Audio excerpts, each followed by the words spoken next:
Magpapaalam naman kami. Maraming salamat Salamat po. Mas matatahimik ako kung babantayan niyo si Isabel. Duda talaga ako na may kinalaman si Isabel sa pagkidnap sa anak ko. Huwag ho kayong mag-alala, ma'am. Magtatalaga ho kami ng tao para kay Miss Salvacion. Total naman ho ongoing pa naman investigasyon ng kaso. Papaalam naman kayo. Salamat po. Salamat po. Ma'am. Ma'am.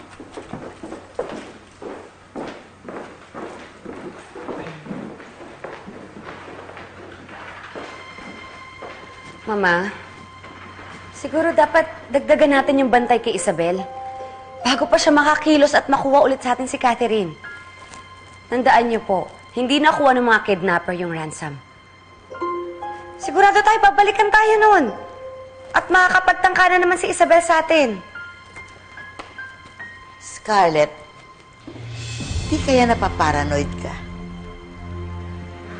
Dahil sa trauma na nangyari sa'yo.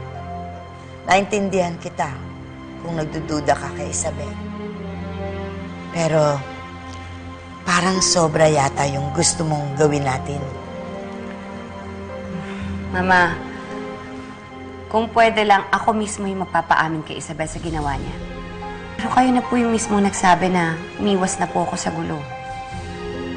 Dapat naman.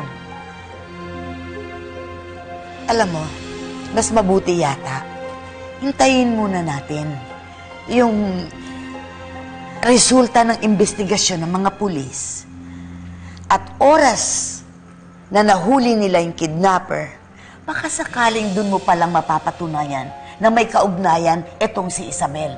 Baka siya ay kakuntsaba nila. Kayo pong bahala, Mama. Alam mo, Scarlett, nagbago ka na. Malaki ng pinagbago mo. Nakikita ko na sa'yo ang tunay na ina na handang ipaglaban ang anak. Mas naiintindihan ko kayo, Mama, kung bakit mahal na mahal niya si Javier. Dahil nag-iisang anak din siya, kagaya ni Catherine. Maraming salamat sa pagtanggap niyo sa akin bilang asawa ni Javier. Walang pagdududa, anak. Walang pagsisisi.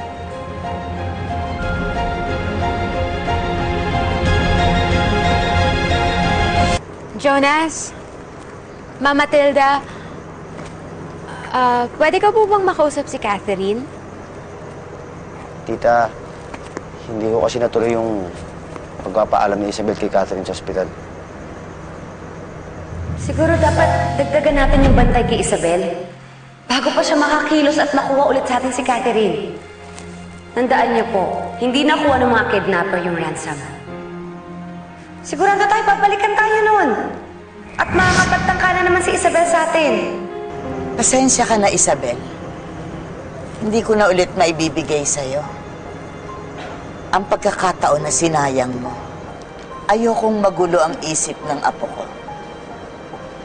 Po, ano pong ibig sabihin nito? Hindi ko na po siya makikita. Hindi na. Lalo na ngayon, nagiging malapit na ang loob ng apo ko kay Scarlett. Pagkatapos ng mga nangyari, mas mabuti na hindi na kayo magpaalaman. Mahirap na. Kasi baka... Anong mahirap, ma'am? Ano pong ibig sabihin nito? Ni minsan hindi po ako sumuway sa mga utos nyo. Pag may pagkakataon po, gumagawa po ko ng paraan para mapalapit po sa inyo yung bata. Isabel, ito na ang desisyon ko. Umuwi ka na. At magmula ngayon, huwag ka na makikipagkita sa apo ko. Ma'am! Ma'am! Ma'am, please! Jonas. Jonas, please, tulungan mo ako.